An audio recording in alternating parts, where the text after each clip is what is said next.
الفاتحة. أعوذ بالله من الشيطان. بسم الله الرحمن الرحيم.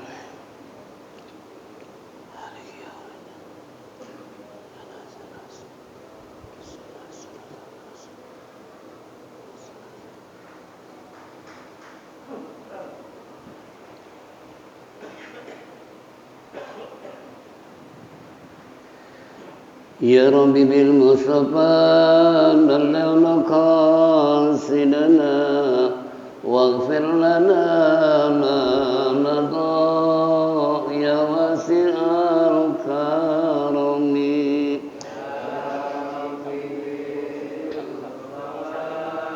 بلغ مقاصدنا ما مضى بسيد الخلق شمس الحق معتصم محمد خير المعصوم ومعتصم. يا رب بالمصطفى بلغ مقاصدنا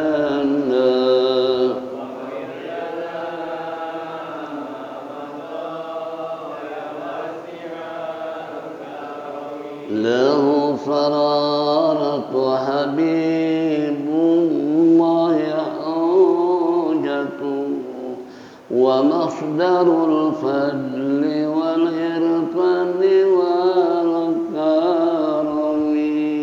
يا رب بالمصطفى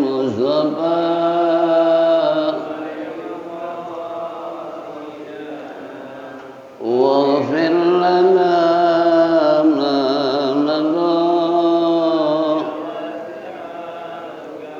أصل الوجود وروح الكون بهجته زين الشمائل والأدب والشيم.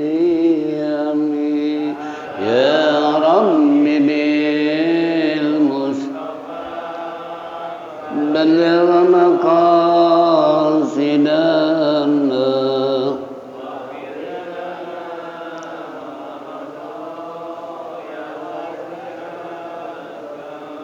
مطهر الأرض من نجس ومن درن من عبد وثن أو عبد صنم.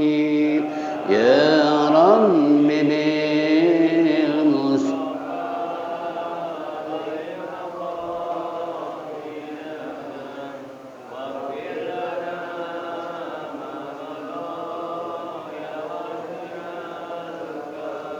لله من ملك ذي الإنسان من سكر خير البرية من عرب ومن أجم. يا رب بالمصطفى بلغ مقاصدنا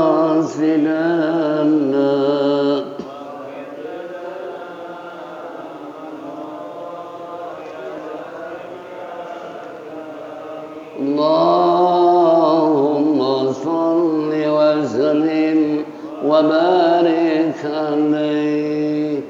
Ma'asyiral muslimin wal muslimat rahimakumullah. Bapak-bapak, ibu-ibu hadirin jamaah Masjid Adia Guru Sya'ban yang saya hormati, kembali ungkapan puji syukur kita terlebih dahulu kehadirat Allah Subhanahu wa taala atas segala rahmat dan nikmat yang diberikan kepada kita sehingga sampai saat ini kita masih bisa bersilaturahmi, bertatap muka, duduk bersimpuh bersama-sama di tempat yang mulia dalam rangka menindaklanjuti taklim rutin ba'da subuh di hari Sabtu. Oleh karena itu, manfaatkanlah sebaik-baiknya untuk lebih meningkatkan wawasan kita, memperkuat ukhuwah Islam di antara kita, dan sekaligus menanamkan iman dan Islam kita agar tumbuh takwa kepada Allah dengan sebenar-benarnya takwa. Harapan kita tentunya mudah-mudahan apa yang kita lakukan semua mendapat ridha Allah Subhanahu wa taala, taufik dan hidayah, rahmat dan inayah selalu menyertai kehidupan kita sehingga kelak mati husnul khatimah. Amin ya rabbal alamin. Salawat serta salam kita sanjungkan kepada baginda Nabi kita Nabi besar Muhammad. Hadirin jamaah rahimakumullah. Minggu yang lalu kita telah menyimak apa yang terkandung dalam kitab tafsir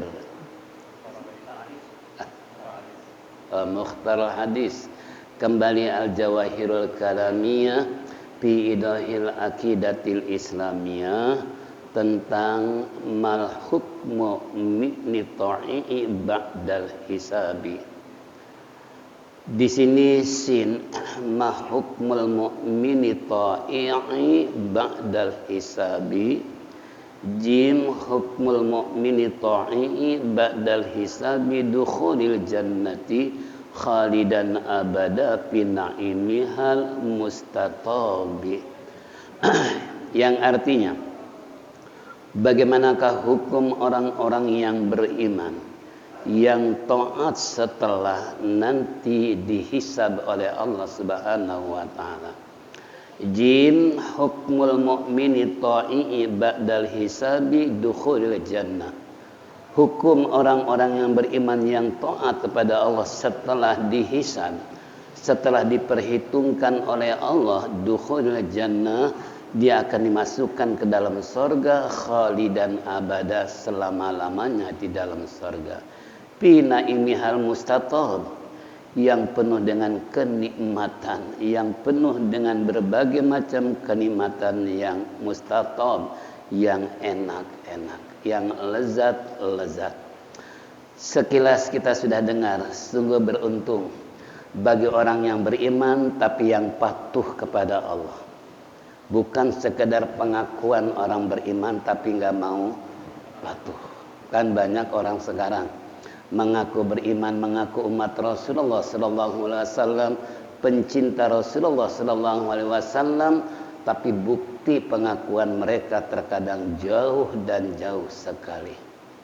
Contoh, oleh Allah suruh melaksanakan sholat. Kadang sholat, kadang kala enggak, malah banyakan. Ada enggak orang beriman seperti itu? Ya kan, belum lagi dilarang untuk melakukan penjudian, melakukan minuman alias miras, narkoba segala macam, tapi mereka masih melakukan, malah sholatnya kadang-kadang. Banyakkan maksiat daripada sholat atau ibadah yang lain. Begitu juga umat Rasulullah SAW diperintahkan oleh Allah untuk sama-sama memakmurkan masjid. Itu pun masih juga banyak orang yang konon umat Rasulullah tapi nggak mau ke masjid. Ada nggak? Ada nggak? Di mana? Oh, di sana. Ya, itu kan merupakan salah satu ciri berdasarkan firman Allah, innama ya'muru masajidallah man amana billah wal yaumil akhir wa aqama salata wa ataz zakata wa lam yakhsha illallah. Ciri-ciri orang yang memakmurkan masjid, kata Allah, pertama orang beriman. Yang kedua, orang yang beriman pada Rasulullah sallallahu alaihi wasallam dan mendirikan salat, menunaikan zakat, tidak ada yang dia takuti kecuali hanya Allah. Tuh ciri-ciri orang yang memakmurkan masjid. Nah, sekarang berapa banyak orang beriman dan mengaku umat Rasulullah tapi nggak mau? Alhamdulillah, Sa'ban tidak. Tidak. Tolong, ini sekali lagi. Kalau benar-benar isinya buktikan bahwa Anda adalah beriman pada Allah, Anda adalah percaya pada Rasulullah, tapi manakala perintah Allah, jangan sekali-kali untuk kita mengingkarinya. Kenapa? Itu adalah termasuk orang yang khianat kepada Allah dan Rasul Rasulullah sallallahu alaihi wasallam. Nah, sekarang mungkin kita masih happy-happy aja, tapi nanti di akhirat apa yang terjadi? Kalau tadi dikatakan oleh musannif hukmul mu'min ta'i badal hisabi dukhulil jannah. Orang-orang yang beriman dihukumkan nanti yang patuh kepada Allah dan Rasulnya setelah dihisab. Kita kan nanti akan dihitung nih. Makanya kita harus koreksi diri nih. Baru aja 7 hari kita lalui tahun baru 2023. Ah, ini 7 hari mana yang lebih banyak? Amal soleh atau amal yang salah? Ibadah atau haram jadah? Ini 7 hari ya. Jangan itu yang ke belakangnya, ini 7 hari ya. Kira-kira banyakkan mana? Ini merupakan harus muhasabah, harus koreksi, dan kita harus memperhitungkan tentang amalia sebelum dihitung oleh Allah. Makanya Allah bilang kan, ya ayyuhalladzina amanu wal tanzur nafsu ma qaddamat ligad wattaqullah innallaha khabirum bima ta'malun. Hai orang beriman, Allah memerintahkan tiap diri memperhatikan hari esok. Yang maksud hari esok adalah bukan hari Minggu, tapi hari esok adalah hari kiamat. Ini yang harus diperhatikan. Loh, kenapa kita memperhatikan hari esok, hari kiamat? Sebab tidak ada di sana kita untuk minta tolong kepada siapapun. Dan tidak ada satupun yang bisa mereka membantu kepada kita. Walaupun teriak, menjeris, nangis, kesakitan di sisi Allah, tak ada satupun kecuali hanya pertolongan Allah. Kan gitu. Nah, makanya nih selagi di dunia, yuk kita koreksi diri. Mana yang lebih banyak, dosa atau pahala? Amal soleh atau amal salah? Nah, ini namanya muhasabah. Ya, memperhitungkan diri sebelum dihitung oleh Allah. Hasibu anfusakum qabla an tuhasab. Hitung dirimu sebelum dihitung oleh Allah. Jangan hitung duit melulu. Ya kan kita kebanyakan ngitung duit mulu. Dosanya nggak dihitung. Yang seharusnya hitung tuh dosa kita. Kalau duit sih tak usah khawatir, itu udah ada jaminan dari Allah. Ya, tapi urusan masalah akhirat, urusan masalah pahala dan dosa, itu bukan semata-mata Allah langsung ngasih, tapi hasil kinerja waktu hidup kita di alam dunia. Makanya kata Umar bin Khattab, hasibu anfusakum qabla an tuhasabu. Hitung dirimu sebelum dihitung oleh Allah. Nih, kembali kepada kita. Makanya bagaimana sih Khalifah Umar bin Khattab ketika dia jadi khalifah? Luar biasa kepemimpinan beliau adalah selalu memperhatikan rakyat, tidak peduli dirinya kayak apa, walaupun bajunya penuh dengan tambalan. Kau pemimpin sekarang pernah nggak lihat bajunya tambalan? Ya? Gengsi ya. Luar biasa. Ini sebagai tauhid dan contoh Umar bin Khattab. Makanya beliau katakan hasibu anfusakum qabla an tuhasabu. Hitung dirimu sebelum dihitung oleh Allah. Karena berapa malunya kalau dihitung di hadapan Allah, penuh dengan lumuran dosa, penuh dengan kesalahan, tapi enggak pernah merasa salah. Ingat, di dunia boleh belaga, boleh belagu, tapi di hadapan Allah tetap semua apa yang kita perbuat akan diperhitungkan oleh Allah sekecil apapun. Jangankan yang besar, yang kecil aja Allah masih apa? Perhitungkan, wa may ya'mal misqala dzarratin khairan yarah wa may ya'mal misqala dzarratin syarran yarah. Kebaikan apapun tetap Allah akan hitung.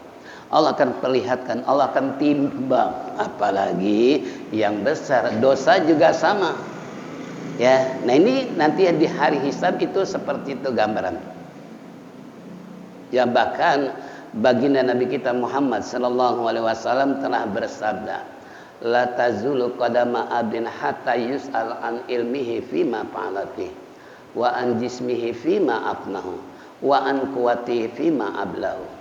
Nanti di hari kiamat Allah akan tanya, ya, yang mengaku orang beriman, yang mengaku umat Rasulullah sallallahu alaihi wasallam, 3 persoalan yang ditanya wabil khusus.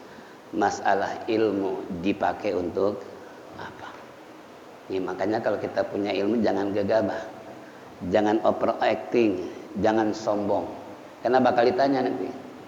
Ya, jangan dikira ilmu yang kita dapatkan, ilmu ini, ilmu segala macam, kemudian untuk melakukan kesombongan di dunia mungkin boleh orang takluk, boleh orang hormat, tapi di hadapan Allah jangan coba dengan ilmu yang kita salah gunakan, sebab bakal ditanya ilmunya dipakai untuk apa. Makanya manfaatkan tuh ilmu, ya, ke jalan yang positif, ke jalan yang mengandung ibadah, bukan jalan yang haram jadah. Karena sekarang betapa banyak orang-orang intelektual, orang-orang yang konon katanya pintar tapi menyalahgunakan ilmunya. Hati-hati. Dunia dia memperoleh kekuasaan, memperoleh jabatan, tapi di akhirat dengan cara apa Anda menjadi pejabat? Nah, ini dia. Apalagi udah disumpah di atasnya Al-Quran. Ya. Yang kedua, Anda wa an jismihi fima afnahu. Anda dikasih tubuh kekar, sehat, tinggi besar. Wah, semua orang takut, semua orang hormat. Di dunia boleh seperti itu. Tapi nanti tubuh yang kekar, yang sehat, yang normal tidak akan lepas, akan ditanya dipakai apa itu tubuh Anda. Apakah dipakai untuk ibadah atau untuk haram jadah? Atau dipakai untuk taat kepada Allah, atau untuk dipakai berantem melulu? Ditanya nggak nih? Nggak percaya, mati dulu. Kalau nggak percaya, ini bukan awaris. Supaya kita sadar untuk apa sih hidup gitu kan? Untuk apa coba hidup? Seandainya kita hanya mengikuti hawa nafsu, maunya berantem melulu. Tidak ada hari tanpa berantem. Ini nah itu badan kita akan ditanya, termasuk petinju-petinju. Ada di sini yang suka main tinju atau yang nonton tinju? Hah? Petinju nggak akan main kalau nggak ada penonton. Itu kan. Jangan seakan-akan wah tinju hebat segala macam. Kita nggak tahu larangan Rasulullah, dilarang untuk memukul wajah, sedangkan petinju yang dipukul apa?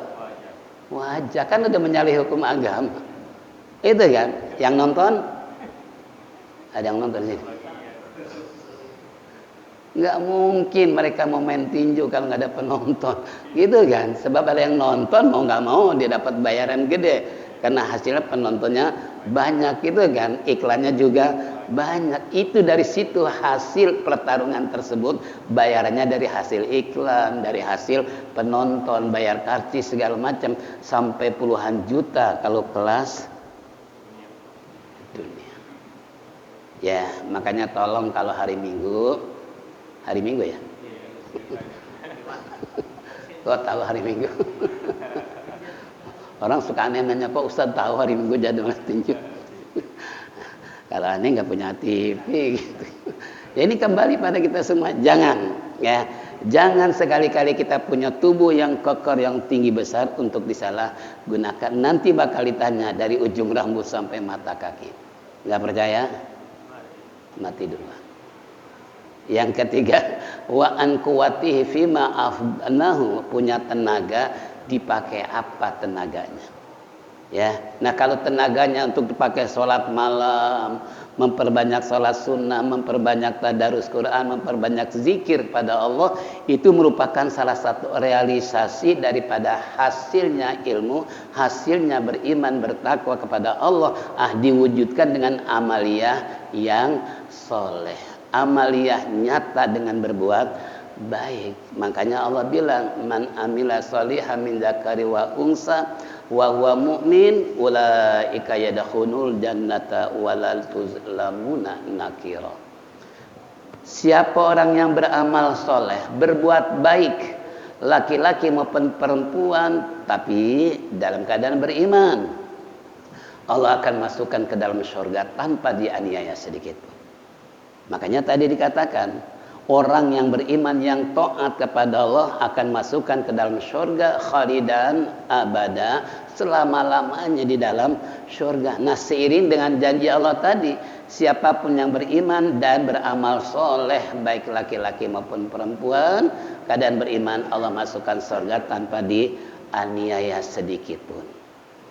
Ya, tanpa dicek lagi, tanpa dihisab lagi, langsung oleh Allah digiring. Wasiqal ladzina taqaw ilal jannati zumara. Orang-orang bertakwa akan digiring oleh Allah berombong-rombongan ke dalam surga. Nah, coba kalau jamaah Saban digiring berombongan ke surga, kira-kira kan? Mau nggak? Mau nggak? Tapi awas ya, di tengah jalan jangan ada yang ini nggak mau masuk surga, pengen neraka. Kenapa? Ya persis sebagaimana kaum Hawariyin yang dikomandoi oleh Nabi Isa alaihissalam, tapi ternyata kaum Hawariyin ada yang khianat kepada Nabi Isa. Makanya oleh Allah tunjukkan kebesaran Allah ketika Nabi Isa dikepung, dikejar mau dibunuh oleh pihak lawan politiknya. Akhirnya apa? Ada yang pengkhianat, ya, namanya siapa? Yudas. Itu kan sampai Allah beritakan dalam Al-Qur'an, wala qataluhu wala salabuhu walakin syubbiha lahum barrafallahu ilas sama, bahwa Nabi Isa enggak disalib, Nabi Isa enggak dibunuh, kata Allah. Yang dibunuh disalib itu ada termasuk pengkhianat Nabi Isa. Akhirnya dibunuh yang persis diserupai oleh Allah kayak Nabi Isa. Nah, makanya kita jangan jadi orang pengkhianat nih. Ya, kalau kita melihat sejarah Nabi Isa selalu dan selalu akan ada pengkhianat. Nah, makanya jangan coba-coba kita jadi pengkhianat. Nah, ini kembali pada kita semua. Ya, itu Nabi Isa enggak dibunuh, enggak disalib. Bahkan Nabi Isa diangkat oleh Allah ke langit, sampai sekarang Nabi Isa belum. Nah, nanti ketika berhadapan dengan Dajjal, baru Isa turun. Nah, ini contoh. Jadi kembali kepada kita semua. Kalau kita masa hidup ini kurang kontrol, melakukan muhasabah, koreksi diri, silakan. Tapi ini dunia, Mas. Kalau ibarat pertandingan belum final nih. Masih apa? Masih apa? Ya Allah Rabbi, penuh dengan tantangan, penuh dengan perjuangan. Sebab belum final nih. Nanti udah sakaratul maut baru apa? Final. Gitu kan? Nah, sakaratul maut baru kita sadar itu. Karena foto-foto masa yang lalu oleh Allah akan diputar ulang ketika kita kondisi yang begitu lemah, yang begitu capek bernapas, mati enggak, hidup juga. Nah, mungkin kalau saya cerita ada seorang namanya Sa'ban, tapi saya nggak cerita sekarang. Namanya Sa'ban, ya, bukan nama pendiri Masjid Sa'ban, bukan ya. Tapi nama khusus memang namanya Sa'ban, luar biasa ahlul ibadah. Tapi lain kali ya cerita Bang Sa'ban. Ada Bang Sa'ban sini? Nah, bukan Sa'ban sini. Nanti insyaallah mudah-mudahan Sa'ban ini. Ya. Nah, ini kembali tadi. Kenapa? Kalau seandainya kita koreksi diri, berbenah diri masa hidup, saya yakin di dunia ini nggak ada satupun mereka yang berbuat macam-macam. Apalagi mereka berbuat kezoliman di permukaan bumi. Buat apa sih? Itu bukan tujuan Allah jadikan manusia untuk berbuat zolim. Tapi wa ma khalaqtul jinna wal insa illa liya'budun, tidak kujadikan jin dan manusia melainkan ibadah kepada aku. Itu namanya manusia. Nah, kalau manusia nggak mau ibadah malah haram jaga. Tanda petik ini orang apa ya? Apa ya? Atau bentuknya doang orang. Tapi wataknya sifat-sifat apa? Kalau jin masih mending. Ada yang patuh pada Allah gitu kan. Tapi kalau namanya iblis, setan, ada yang patuh sama Allah. Buktinya di Mekah ada masjid jin. Nanti kalau kita ke Mekah tuh, itu nggak jauh, kurang lebih 3000 meter lah ke arah barat sebelum permakaman istilahnya apa? Iya, Itu permakaman khusus para syuhada dan Siti Khadijah serta putra Nabi Ibrahim dan Abil Qasim. Nah, di depannya itu makam Syekh Nawawi Al-Bantani. Maklah, iya di Maklah. Itu di Maklah, ya. Itu kalau ingin tahu, karena saya pernah beberapa menit karena dibatasi oleh laskar nggak boleh masuk, tapi alhamdulillah saya bisa lolos. Ada orang Surabaya 2 orang, Pak mau pakai dia kemana? Saya berdua, saya mau jarah ke Maklah, ikut dong. Loh emang kenapa? Saya udah masuk tapi dilarang nggak boleh. Ya ayo saya bilang, masuk kita berempat sampai depan pintu, benar tuh ditanya, diintegrasi segala macam. Lalu saya bilang cuman sedikit sih kata-kata saya, afwan ya akhi, ane ini dari Indonesia, lihat nih gelang ane merah putih. Gitu kan, ikan ba'id, negara kan jauh, kalau pengen jarak ke sini dilarang, Anda bagaimana hukumnya? Akhirnya dikasih kesempatan masuk kita. Nah, sampai di Maklah kita bingung nih, di mana makam Syekh istilah Nawawi. Nah, ternyata kita jalan-jalan, oh begitu lihat ada tulisan khusus di pagar teraris besi itu, ya, yang model kawat bolong-bolong itu. Nah, di situ ada tulisan makam Siti Khadijah dan sebelah kanan makam Ibrahim putra Rasulullah yang nikah dengan hadiah dari Raja Ethiopia, punya anak Ibrahim. Yang pertama kali terjadi gerhana matahari, bukan pertama kali terjadi gerhana, lahir Ibrahim diekspos oleh orang Yahudi Nasrani, ini gara-gara lahir anak Muhammad terjadi apa? Gerhana. Itu kalau ingin tahu sejarah, ya. Nah, yang kedua Abul Qasim. Makanya kalau disebut Abul Qasim, sunnah baca salawat. Karena dimaksudkan namanya Qasim. Kemudian dinisbahkan dengan bapaknya Nabi kita Muhammad sallallahu alaihi wasallam disebut Abul Qasim. Makanya baca salawat. Kan Gus Dur baca gitu kan, Abul Qasim. Allahumma sholli ala. Itu yang dimaksud adalah bagian Rasulullah. Di depannya itu makam Syekh Nawawi Al-Bantani. Nah, ini kembali pada kita semua. Jadi kalau seandainya orang-orang yang ingin masuk ke dalam surga tapi dia nggak pernah patuh kepada Allah dan Rasulnya, jangan harap mimpi pengen masuk ke dalam surga. Mungkin angin sepoi pun tidak akan merasakan nikmatnya angin dari surga, apalagi masuk ke dalam surga. Loh kenapa? Karena dia berani untuk tidak melakukan kepatuhan terhadap Allah maupun Rasulullah sallallahu alaihi wasallam, sampai Allah firmankan, "Wa may ya'sillaha wa rasulah." Barang siapa orang yang maksiat kepada Allah dan Rasulnya, wa ta'addada hududahu, sampai melampaui batas, diingatkan gak mau juga, dinasihatin gak mau nerima, silakan. Tapi ingat, ini orang melampaui batas. Kenapa? Karena suruh istilahnya mereka taat pada Allah malah maksiat kepada Allah. Apa kata Allah? Yudkhilhun naron, mereka dimasukkan ke dalam neraka orang yang ingkar pada Allah dan Rasul. Percaya apa enggak? Kalau enggak percaya, silakan mati dulu. Kan gampang. Gampang kan? Kalau enggak percaya gitu kan, silakan hadapi apa yang Allah sudah katakan dalam firman-Nya tadi, apa yang disabdakan Rasulullah, silakan. Saya hanya penyambung lidah dan untuk mengingatkan, fadzakir Lina zikro tanpa ul mu'minin, peringatan itu bermanfaat buat orang yang beriman, bukan sebaliknya dianggap provokator. Itu kan, masya Allah. Nauzubillah min dari kalau Allah menyampaikan kebenaran kok, ya kenapa merasa tersinggung? Itu kan, ya kalau Anda benar mana mungkin tersinggung. Kalau memang salah pasti. Orang nggak mungkin datang ke dokter kalau nggak sakit. Yang ke dokter datang orang apa? Orang sakit. Ngapain? Minta obat gitu kan. Dia kasih obat suruh minum gitu kan. Begitu juga sama ya.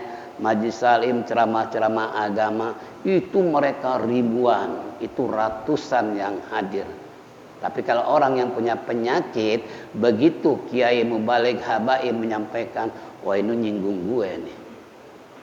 Padahal orangnya banyak, tapi merasa dirinya tersinggung, punya penyakit jiwa. Itu kan? Coba kalau dianya sehat, ada nggak yang rasa tersinggung? Buktinya ribuan orang nggak tersinggung karena nggak punya penyakit hati. Itu contoh. Ya, jadi kembali pada kita semua, kalau ingin masuk ke dalam surga tanpa reserve, tanpa ada saringan-saringan hisab, itu kembali kata musannif adalah qa'i, patuh. Ikuti aturan Allah. Apapun yang Allah atur. Salat tahajud. Kan Allah suruh salat fatahajjad bihi nafilatan lak asa ayab'asaka rabbuka maqamam mahmuda. Pertanyaan, kita patuhi enggak tuh suruh salat tahajud oleh Allah? Kerjain apa enggak? Kerjain apa enggak? Kerjain. Alhamdulillah. Tapi jangan ada yang dusta di antara kita. Kadang-kadang tadi. Insya Allah masuk surganya juga kadang-kadang. Habis kadang-kadang. Kadang-kadang salat tahajud, kadang-kadang enggak gitu kan. Nah kalau main kadang-kadang kira-kira gimana? Kadang-kadang dagang, kadang-kala enggak. Kadang-kala punya duit, kadang-kala enggak punya duit kan gitu. Itu yang pakai kadang-kadang. Jangan. Kalau memang kita ingin masuk surga, itu mematuhi apa yang perintahkan oleh Allah, terutama fatahajjad bihi nafilatan. Ya alhamdulillah jamaah saban tiap malam bangun, tapi ngapain? Kencing doang. Bola sekarang udah selesai. Gitu kan? Itu kan seperti itu. Itu naudzubillah min dzalik. Apa kamera Allah enggak jalan. Ketika kita buang air kecil ke kamar mandi, itu pun terkadang karena kondisi ngantuk, kaki kanan masa bodoh, kaki kiri masa bodoh, yang penting kencing aja gitu kan. Padahal kan ada masuk WC, Rasulullah udah ajarkan, doanya udah diajarkan. Itu perintah Rasulullah, terkadang kita masih berani melanggar. Jadi bangun malam, alhamdulillah cuman kencing doang, itu pun kalau nggak kencing. Gitu kan, masya Allah. Tolong jangan lakukan perintah Allah dan anjuran Nabi kita Muhammad Sallallahu Alaihi Wasallam. Makanya yang melampaui batas tadi untuk ingkar pada Allah dan Rasulnya, jangan mimpi bakal masuk ke dalam surga. Angin sapoi pun tidak akan meniup kepada orang yang tadi. Ya, inilah hadirin jamaah rahimakumullah. Bahkan yang terakhir di surga pinaimi hal mustatab. Di surga adalah penuh dengan kenikmatan dan semua serba enak. Enggak ada di surga yang tidak enak. Bahkan digambarkan oleh baginda Rasulullah Sallallahu Alaihi Wasallam, orang kalau dia masuk surga sesuai dengan keinginan pasti akan terjadi. Digambarkan ada orang lagi kumpul, katakanlah ada hamba Allah. Tiba-tiba ada burung terbang. Ya Allah, pantasnya enak makan panggang burung. Tiba-tiba burung jatuh langsung udah dipanggang. Kira-kira kayak apa? Kalau kita kan harus nyari dulu pasang nangka. Gitu kan? Nyari apa? Goreng burung gitu kan, panggang burung. Kalau surga nggak ada. Hebatnya lagi setelah makan burung kenyang, nggak pernah mules. Boro-boro ke WC kentut juga enggak. Nikmat nggak? Percaya nggak? Tapi kira-kira masuk surga sampai enggak? Sebab kalau nggak masuk surga. Itu kan, masya Allah. Ini kembali itu yang namanya apa? Yaitu yang namanya disebut mustatab, itu penuh dengan keenakan, fi jannatin na'im, kata Allah. Di dalam surga yang penuh dengan kenikmatan, tak ada satupun istilahnya bagi hamba-hamba Allah untuk tidak merasakan betapa nikmatnya kalau sudah masuk ke dalam surga. Cuman untuk masuk surganya ini kira-kira gampang pe susah? Susah pe gampang? Gitu kan? Padahal itu udah longgar, dikasih rambu-rambu oleh Allah warna hijau, tinggal masuk aja, tinggal jalan, tapi beratnya luar biasa. Pantas kalau Nabi sabdakan, hujibatul jannah bil makari wa hujibatun nar bisyahawat. Masuk ke surga banyak tantangan, tapi kalau ke neraka nggak ada tantangan. Ya contohnya, kita mau sholat malam aja, tahajud aja, tantangannya ada nggak? Ada. Buktinya tadi udah bangun dari kamar kecil, Begitu lihat jam, masih malam, ntar aja sebentar lagi deh sholat tahajudnya. Boro-boro tahajud subuhnya aja. Ada di sini? Ada nggak? Apalagi ditambah AC semakin pagi semakin selimut, bukan dibuka malah diapain? Itu kan, ya Allah. Ini kembali pada kita semua. Itu yang disebut pinaimi hal mustatab, kata Al-Quran, fi jannatin na'im, di surga penuh dengan kenikmatan. Makanya disebut surga jannatun na'im. Itu khusus buat orang yang akan merasakan indahnya nikmatnya di dalam surga. Sehingga tak ada satupun, sering saya suka humor ya, intermezzo dengan ibu-ibu. Bu, nanti kalau di surga enggak ada lagi ibu-ibu bawa apitson, bawa minyak angin, enggak ada. Nah sekarang kalau ngaji masih bawa minyak angin. Gitu kan? Bawa apitson di surga enggak ada lagi nanti. Ya, nah ini contoh betapa nikmatnya coba. Inilah hadirin, kita break dulu sejenak.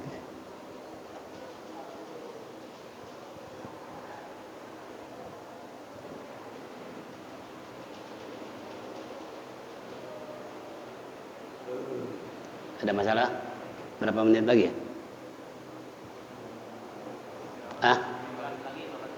Berapa? 10. Masih sempat satu lagi ya. Sin ma hukmul kafir awil munafiki ba'dal hisab, karena ini dua sisi yang berbeda. Ya, supaya di satu sisi kita udah tahu tadi orang beriman patuh pada Allah akan masukkan surga selamanya. Sekarang gimana kalau orang kafir dan orang munafik? Ma hukmul kafiri awil munafiki ba'dal hisabi, jim hukmul kafiri awil munafik ba'dal hisabi dukhulin nar, yaitu khalidan fiha abada la yufattaru anhul alamu wal azabu. Bagaimana hukumnya orang yang kafir dan orang yang munafik nanti setelah dihitung oleh Allah? Jawabnya, hukmul kafir awil munafik, orang kafir dan orang-orang munafik badal hisabi, setelah dihitung oleh Allah ternyata totalitas amalannya lebih banyak dosanya. Gitu kan? Ini dukhulul nari, ini saya Allah akan masukkan ke dalam neraka khalidan fiha abada, selama-lamanya mereka berada dalam neraka. La yufattaru anhul alamu wal azabu. Kata musannif, dan tidak ada mengalami alasan, istilahnya terus menerus disiksa oleh Allah, tidak ada batas kalau orang udah masuk neraka. Ini naudzubillah min dzalik. Makanya hati-hati, jangan sampai kita kafir setelah beriman kepada Allah, karena terjadinya gempa konon di mana? Di Cianjur banyak orang-orang Islam yang keluar Islam. Itu kan? Ini ada berita umum dari istilahnya, berdasarkan medsos para penyelidik bahwa ternyata saudara kita mereka mana? Mereka gereja. Astagfirullah. Orang Sunda pantas nggak kira-kira? Mereka gereja. Gitu kan? Masya Allah. Ini kembali tadi. Ya ini, nah itu orang kafir ya, orang yang menjual agama hanya untuk kenikmatan dunia sementara, ya, diiming-imingi dengan berbagai macam kan. Sebab kalau saya membaca sebuah buku, antara fakta dan data itu daerah-daerah pedalaman memang seperti itu. Di kalangan para petani diberikan mesin buat mengeluarkan air dengan catatan. Itu silakan baca sebuah buku antara fakta dan data, itu akurat ya, itu berdasarkan penelitian dari berbagai macam daerah di kalangan para petani ya. Makanya ya saya istilahnya bicara ini nggak sekedar ngomong kosong, tapi saya nggak berani mengungkapkan masalah kalau tanpa ada data dan fakta ya. Seperti kemarin di Baladewa ada yang tanya, Pak Kiai, saya begitu mau masuk ngaji suruh dibaiat. Sebab kalau nggak dibaiat, Bapak nggak bakalan masuk surga. Wah, hebat nggak? Hebat nggak? Hebat kan? Luar biasa. Nah, saya teringat karena saya punya buku mengenal aliran-aliran sesat di Indonesia. Bahkan waktu saya diundang oleh Kepala Brimob di daerah Kewitang tuh, para ulama, beberapa ulama, para habaib dikumpulkan oleh Kepala Brimob, diajak untuk konsolidasi dan sekaligus penjelasan itu tahun 2011 sebelum saya berangkat haji. Nah, kemudian diajak diskusi dengan beliau. Apa kata dia? Ini maaf para ulama, para habaib, saya undang ke kantor saya karena ada hal yang perlu saya sampaikan. Kondisi Indonesia kemasukan berbagai macam aliran. Ini sudah 111 aliran. Itu tahun 2011. Gimana sekarang? Gimana sekarang kira-kira? Nah, makanya fakta saya bicara tentang mengenal aliran, itu ada sebuah buku mengenal aliran sesat di Indonesia. Nah, itu termasuk kategori apa yang kategorinya Bapak nggak masuk surga kalau nggak dibayar. Saya bilang emang surganya punya dia. Hah? Emang surga punya siapa? Punya siapa? Emang dia udah punya kapling khusus surga gitu kan? Masya Allah. Jangan, saya bilang jangan. Anda kalau sudah terperangkap dengan aliran begini, Anda sulit untuk keluar. Kenapa? Lawang bertamu ke rumahnya di Epel, bekas tempat duduknya. Kira-kira benar besar? Dia nggak mau sholat di masjid yang bukan kelompoknya. Kalau kita masuk ke masjidnya, lihat, oh ini kayaknya bukan orang sini nih. Langsung dia pulang di Epel. Saudara saya di Cianjur, dia sholat berjemaah. Direkturnya terlambat, minjem istilahnya sejadah sama merbot. Pinjam selesai, direktur masuk ke kantor, sejadahnya dicuci. Abang saya nanya, Pak, kenapa dicuci? Itu kan bekas direktur, kan wangi, gitu kan? Nggak apa-apa kok. Itu seperti itu. Seperti itu. Jadi nggak boleh dipakai oleh bukan alirannya, dianggap najis. Padahal innamal mu'minuna ikhwatun. Orang beriman itu kan saudara kata Allah. Tapi ini dianggap apa? Najis. Masya Allah.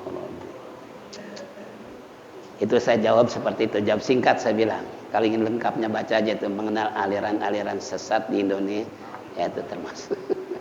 Ya, kalau nggak percaya, saya kan sekedar nyampein doang, mengingatkan karena peringatan bermanfaat orang yang beriman. Kalau orang munafik, boro-boro nerima, yang dengarnya aja udah apa? Udah panas deh. Nauzubillah min. Inilah hadirin, ini baru sekilas saya jelaskan secara global bahwa orang yang kafir dan munafik akan masukkan ke dalam neraka selama-lamanya. Gimana keterangan berikutnya? Tunggu aja nanti ke depan. Karena waktu yang sudah tinggal beberapa menit masuk isyraq. Mudah-mudahan saja Allah panjangkan umur, sehat walafiat, bertemu kembali dalam kajian yang lain Sabtu yang akan datang. Mudah-mudahan Allah panjangkan umur, sehat walafiat, apa yang dengar bersama jadikan ilmu yang bermanfaat sehingga amal ibadah kita diterima dan mendapat ridha Allah Subhanahu wa taala. Kekurangan dan kesalahan kita diampuninya sehingga kelak kita semua mati husnul khatimah. Mari kita tutup dengan zikir tauhid. Falyatafaddal mashkura.